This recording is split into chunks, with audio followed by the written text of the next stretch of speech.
Hey, before we get started today, I want to remind you of a free resource that we've created for you. It's called our 30-second micro moments of intention with your kids. This is a list of quick and easy things you can do to have meaningful connection with your kids in about 30 seconds or less. You can get that by going to our website at parentsmakingtime.com/free resource. Go there today so you can start building lasting memories one micro moment at a time. If you've ever looked around your house and thought, why am I the only one taking care of this place? You're not alone. So many parents quietly carry the whole load, and burnout becomes almost inevitable. Today, we're talking about a game-changing shift, inviting your kids into the work of running the home. Not as a punishment, not as a power struggle, but as a way to build responsibility, confidence, teamwork, and to avoid parent burnout. This is Parents Making Time, the show that helps busy parents put family first without burning out. We're Anthony and Jennifer Craker. We don't just give parenting tips, we help you become the parent you want to be. Taking care of a household and all that comes with it can be really difficult, especially when kids are involved. There are more things out of your control like messes and clutter and laundry and grocery shopping and cooking and schedules, you name it. In our house when our kids were younger, for a time there was kind of this unspoken knowledge that mom was cool with things until she wasn't. And when I wasn't, I think they called that the Mom Rampage. That would mean the house would be cluttered, totally cluttered and very lived in for several days without me seeming to care. And then one day I would just snap and everyone had to stop what they were doing right then and fix it. Except it never truly fixed the real problem.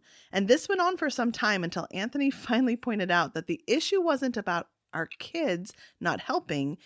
It was that we weren't requiring it regularly. We weren't expecting it out loud. We were expecting it in our minds, but we hadn't done anything outwardly to tell them that we required it or needed them to participate. Yeah, the mistake was that in not requiring it, we had expectations of them that we didn't clearly express to them. Yeah, but we also didn't require it because we mistakenly held on to that belief that it was our responsibility. And I'm the queen of making excuses for our kids, right? They've had a long week. They're busy. They're tired. I even did it today or last night. Yes, you did. But I would never make those excuses for myself. And in the consequence of me making excuses for our kids and not requiring them to do things is burnout on us. It's disorganization. Right. And another consequence is that you have children without confidence, that lack a sense of responsibility, aka they're entitled, or they lack connection to the family. There's a lack of connection as a team or a family unit to accomplishing the goals that need to be accomplished. For sure. So the important thing to do, what we've found the important thing to do is to clearly set expectations. And there are several simple tactics for getting everyone involved in the chores and the running of the household. And we'll share some of those that we've done with our family. Yeah, we're going to share some of those that have worked for us. So we've done the chore charts, right? Put the sticker on the refrigerator and everyone gets it done. We've done the rewards for the chore charts. You do your reward or you do your chores all week and you get ice cream at the end of the week. Those are pretty common ones. And they work for a season, right? Right. They're not necessarily going to work forever, but for a time they can be helpful. And I actually think that's key for all of these things, right?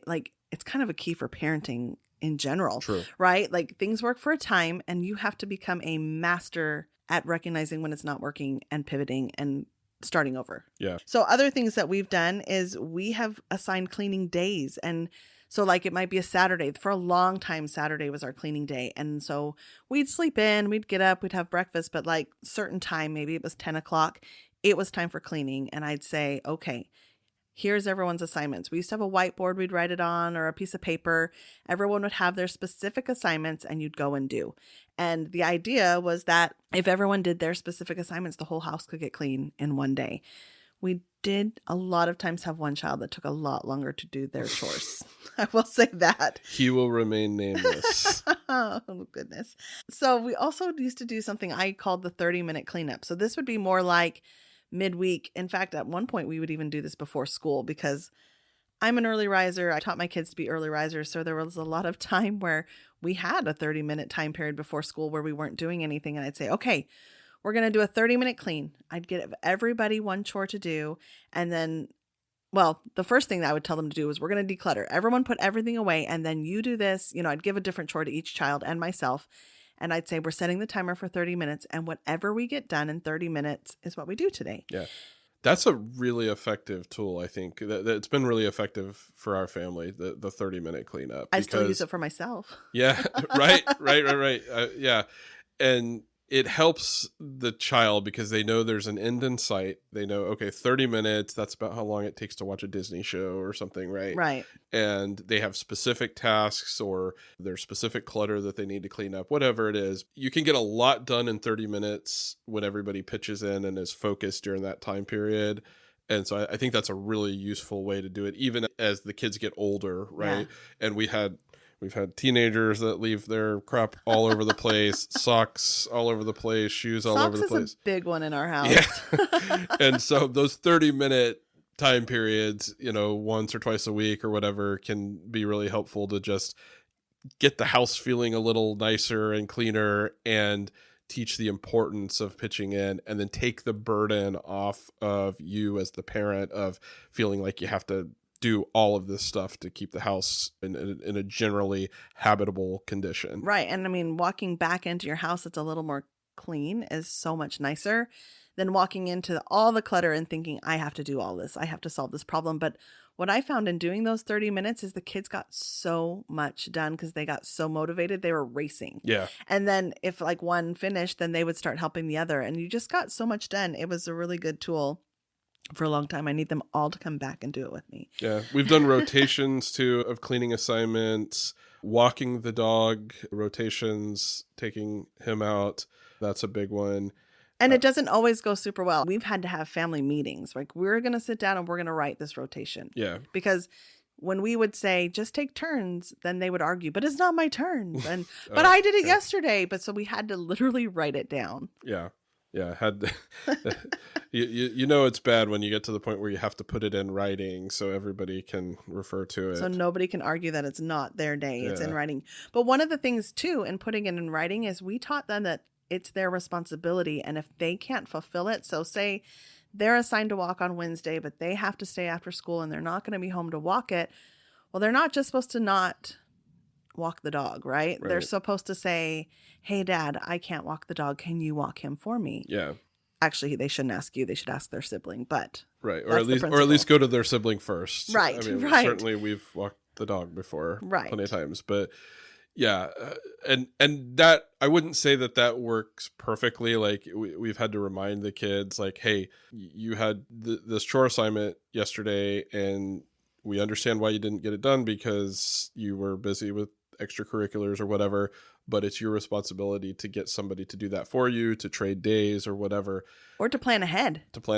Yeah. When you're busy. That does take a little more effort as a parent, but you're also teaching them the importance of taking responsibility for their assignments, and that's going to be helpful when they get out into the real world, have jobs and things like that. Yeah, because for sure, when they become adults themselves, the laundry doesn't, like if laundry day is Monday and you're busy Monday, like the laundry still has to get done. You still have to figure out how to fit it into your day. So we might as well start figuring that out now. One of the phrases, and what's funny to me is I feel like I said it all the time when the kids were younger, and they'll say, I don't remember you saying this, but I know I did. I would say, if everyone does a little, no one does a lot. Yeah. So the idea was if everyone pitches in, the work will get done and no one gets burnt out by it. Yeah. And it's true. I can attest to the fact that you did say that and have said that frequently throughout their childhood. I hope our kids listen to that. Yeah.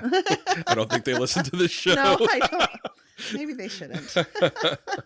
Yeah. So this approach works of getting your kids involved and being really clear and direct and specific about what their assignments and responsibilities are and when they need to get them done. Our kids for years, when they were younger, asked for a dog. And I think a lot of kids make this request, understandably so, because dogs are amazing creatures. They're great pets. But I grew up with dogs, and I understood how much work a dog can require right? It's easy to think about how fun a dog will be to play with and to pet and to love on, but you don't think about like the other stuff, like having to take them out for walks and cleaning up their, Their you know mess. what, Their their mess. mess, Just call it a mess. bathing them, cleaning up the hair that gets all over the place. So I was resistant because I thought if we're going to get a dog, the kids need to be old enough to take on the responsibility, especially when they were really young and I was traveling a lot with work. And I mean, that would have been a disaster if we'd had a dog, right? It would have been all me. Yeah, you would have been the caretaker of the dog 85-90% of the time. Right. And the kids just weren't old enough. They weren't mature enough. But as luck would have it, or maybe Providence, by the time they were kind of getting to that age where they could take on the responsibility of having a dog, we had the opportunity to get a dog from some good friends of ours who were trying to find a home for a dog for that one of their daughters had, and she wasn't able to take care of him anymore. And so we met Elvis, our dog. He's a hound dog. I'm looking at him right now. He's laying in his bed in my office where he will often sleep during the day while I work. He does this all the time. He's doing what he always does. He is filling the measure of his creation by doing absolutely nothing. He's an extremely lazy dog, but we love him so, so much, and he's become a part of our family. But when we got Elvis, we told the kids, okay, here's what's going to happen. You guys are responsible for caring for him.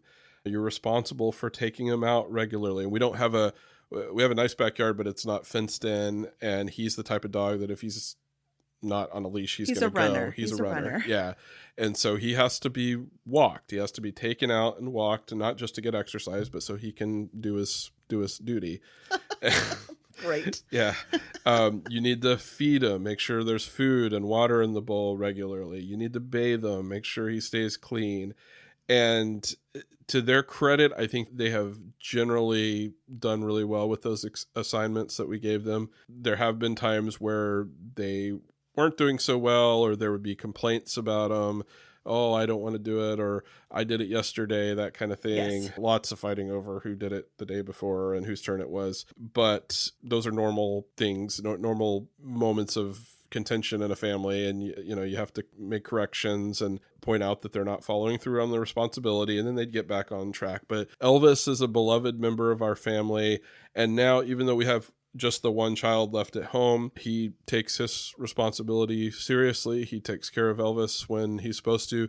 Jen and I do a lot more now, taking care of him, because it's just the three of us and our girls aren't living at home anymore. And then when Ethan leaves, we'll ultimately be left with the responsibility, Jen and I, of caring for Elvis, which is fine because we love him. He's getting older, he's slowing down, but he's a great dog. But that's an example of how when everybody does a little, nobody does a lot.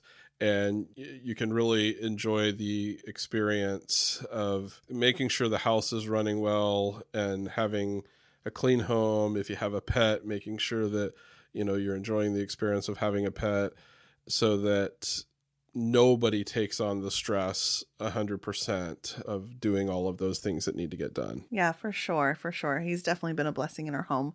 So if you enjoyed what you heard today and you got some things out of these tips that we've shared about helping get your kids involved in chores, please leave a review and a rating and share it with a friend that you think could also use this advice. We'd love if you did that. Now, before we wrap up, here's a sneak peek at our next episode. We're going to be taking on a big idea. What if balance in parenting isn't real? We hear it all the time. Find balance. You need more balance. Work-life balance is the goal. But what if chasing balance is actually what's leaving us stressed and feeling behind? Next time, we're going to explore why balance might be a myth and what to pursue instead so that family life feels lighter and more joyful. You don't want to miss that episode. Until next time, make time to become the parent you want to be.